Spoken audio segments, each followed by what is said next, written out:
Friends, आज हम बात करेंगे गुलाब के बारे में। अब सर्दी जा चुकी है और गर्मी ने दस्तक दे दी है। टेम्परेचर भी बहुत तेज़ी से बढ़ने लगा है, जो गुलाब के पौधों के लिए अच्छा नहीं है। गर्मी के मौसम में गुलाब पर कुछ ज़्यादा देखभाल करनी पड़ती है, क्योंकि इस मौसम में गुलाब अक्सर बीमार से हो जाते हैं, क्योंकि इन पर बीमारियाँ काफ़ी लग जाती हैं। इसलिए इन्हें ख़राब होने से किस तरीके से हम लोगों को बचाना है, तो इस वीडियो में मैं आज आपको बताऊंगी कि क्या इसका ट्रीटमेंट है। गुलाब को ख़राब होने से बचाने के लिए किस तरीके की हमको इसको फर्टिलाइज़र देनी है। तो चलिए देर न करते हुए वीडियो की शुरुआत करती हूँ।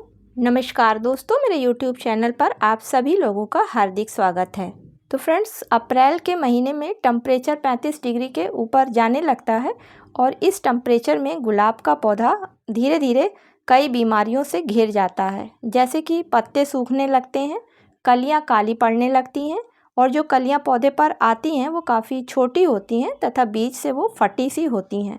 पत्तियों का रंग भी पीला पड़ने लगता है और डालियों पर फंगस सी लग जाती है, जो कि आपने देखा होगा कि डालियां काली सी पड़ने लगती हैं, जिसकी वजह से पौधा डल सा लगने लगता है और आप मान के ये चलिए कि वो पौधा आपका बीमार होने लगता है। तो अगर समय रहते इस पौधे पर ट्रीटमेंट नहीं करा जाता है तो वो पौधा धीरे धीरे ख़राब हो जाता है। तो सबसे पहले जो गुलाब के पौधे का ट्रीटमेंट करना है फ्रेंड्स, फर्टिलाइज़र तो बाद में आती है, पहले इसका रख रखाव आता है। तो उसके लिए गुलाब के पौधे की प्रूनिंग करनी होगी और प्रूनिंग करने के लिए जितने भी ख़राब पत्ते हैं, ख़राब ब्रांचें हैं या फिर पीली पत्तियां हैं, मुड़ी हुई पत्तियां हैं, उन सभी को पौधे पर से तुरंत हटा देना है। इतना कर देने से पौधे की लगभग 50% बीमारी अपने आप ही दूर हो जाती है। अब जो बची हुई 50% पौधे की बीमारी होती है वो पौधे की केयर करने से और फर्टिलाइज़र देने से दूर हो जाती है। तो फ्रेंड्स, केयर करने के लिए गुलाब के पौधे को इस समय डायरेक्ट धूप में नहीं रखना है, बल्कि ऐसी जगह उठा के रखना होता है जहाँ पर छनकर धूप आती हो। इसके अलावा मिट्टी की समय समय पर गुड़ाई करते रहना है और पौधे को गर्मी से बचाना है। तो चलिए अब जो बीमार पौधे को फर्टिलाइज़र देनी है उसको किस तरीके से बनाया जाता है ये देखते हैं। तो फ्रेंड्स, ये फर्टिलाइज़र बहुत ही आसानी से घर में बनाई जा सकती है और हर चीज़ इसकी पूरी तरीके से ऑर्गेनिक होती है। तो चलिए देखते हैं कि कैसे इसको बनाना है। तो फ्रेंड्स, इस ऑर्गेनिक फर्टिलाइज़र को बनाने के लिए जो पहली चीज़ चाहिए वो केले के छिलकों को लेना है। तो केले के छिलके बिल्कुल सूखे हुए होने चाहिए, अगर ज़रा भी गीले होंगे तो उनमें फंगस लग जाएगी। तो 4 से 5 केले के छिलकों को ले लीजिए और उनको छोटे छोटे टुकड़ों में तोड़ लीजिए। फ्रेंड्स, केले के छिलकों में बहुत अधिक मात्रा में पोटेशियम पाया जाता है, जिसको कि डालने से पौधे पर फूल जल्दी आते हैं। अब इसमें जो दूसरी चीज़ हमको लेनी है तो फ्रेंड्स, वो आलू के सूखे हुए छिलकों को लेना है।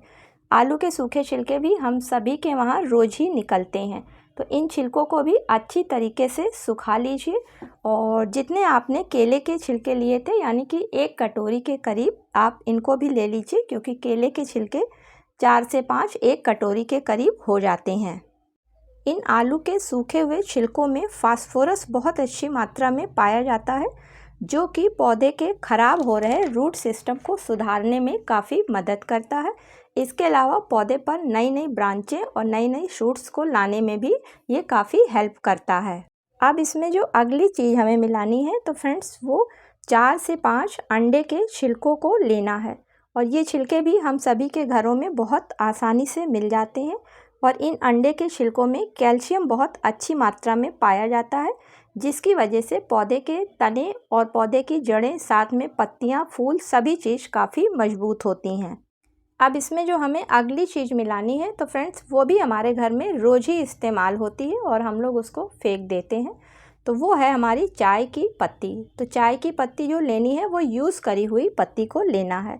ध्यान रहे फ्रेंड्स कि चाय की पत्ती अच्छी तरीके से सूखी हुई, उसमें किसी तरीके के दूध या फिर चीनी के कोई पार्ट ना हो। अब इसको भी उतनी ही मात्रा में ले लें जितने की वो दोनों चीज़ हमने लिया है।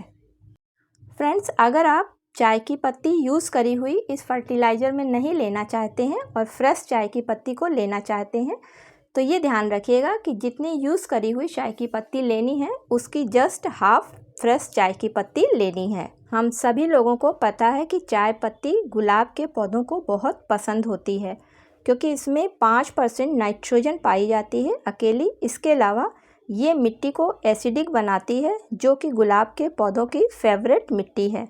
इतने गुण होने के बाद भी इसमें बहुत से माइक्रोन्यूट्रिएंट्स और मिनरल्स पाए जाते हैं। इसके अलावा चाय की पत्ती में टेनिन नामक एसिड पाया जाता है, जो कि पौधों को बीमारियों से लड़ने की ताकत देता है। अब लास्ट में इसमें जो चीज़ हमको लेनी है वो लहसुन और प्याज के छिलकों को लेना है। तो फ्रेंड्स, ये सब चीज़ें भी हम लोगों के घरों में आसानी से मिल जाती हैं और बिल्कुल फ्री की ही होती हैं, और उतनी ही मात्रा में इसको भी ले लेते हैं जितना कि हमने अदर चीज़ें ली हैं। अब इन छिलकों में भी बहुत अच्छी मात्रा में एंटी फंगस, एंटीबैक्टीरियल और एंटीवायरल जैसी प्रॉपर्टीज मौजूद होती हैं। इसके अलावा प्याज के छिलकों में सल्फ़र भी बहुत अच्छी मात्रा में पाया जाता है, जिसकी वजह से मिट्टी में किसी तरीके के कीड़े नहीं लगते हैं। अब इन सभी चीज़ों को आपस में मिला लेना है और छोटे छोटे टुकड़ों में तोड़ लेना है। इसके बाद मिक्सी लेना है और मिक्सी के जार में डालकर इनको एक महीन से पाउडर का रूप दे देना है। और जो ये पाउडर का रूप तैयार हुआ है, यही हमारी फर्टिलाइज़र पौधे के लिए बनके तैयार हुई है। अब इस फर्टिलाइज़र को आप किसी एयर टाइट डिब्बे में भर के रख लें, और जब भी आपके बगीचे में गुलाब या कोई अन्य पौधा बीमार सा आपको देखने में लगे, तो तुरंत उसके गमले की मिट्टी में इस फर्टिलाइज़र को गमले की साइज और पौधे की एज के हिसाब से दे दें। तो आप देखेंगे कुछ ही समय बाद आपका पौधा फिर से वो ग्रोथ करने लगेगा। फ्रेंड्स, ये बनी हुई फर्टिलाइज़र जो है ये पौधे पर एक NPK की तरीके से काम करेगी, क्योंकि इसमें बहुत अच्छी मात्रा में nitrogen, potassium, phosphorus, calcium, sulphur के अलावा और भी बहुत से ऐसे माइक्रो न्यूट्रिएंट्स हैं जो कि पौधे की ग्रोथ के लिए काफ़ी ज़रूरी हैं।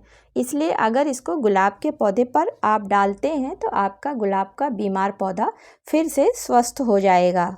चलिए बता दूं कि इसको कितने समय पे देना है और किस तरीके से देना है। तो फ्रेंड्स, अगर गुलाब का पौधा 10 इंच के गमले में लगा है तो सबसे पहले मिट्टी की अच्छी तरीके से गोड़ाई कर लें।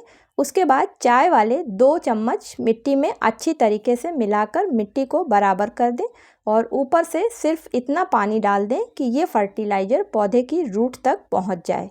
और इस फर्टिलाइज़र को अगर किसी बीमार पौधे पर, चाहे गुलाब हो या बगीचे का कोई अन्य पौधा हो, उसको हर 15 दिन में एक बार अगर दे दिया जाता है तो 2 ही डोज में आपका पौधा फिर से ग्रोथ करने लगेगा।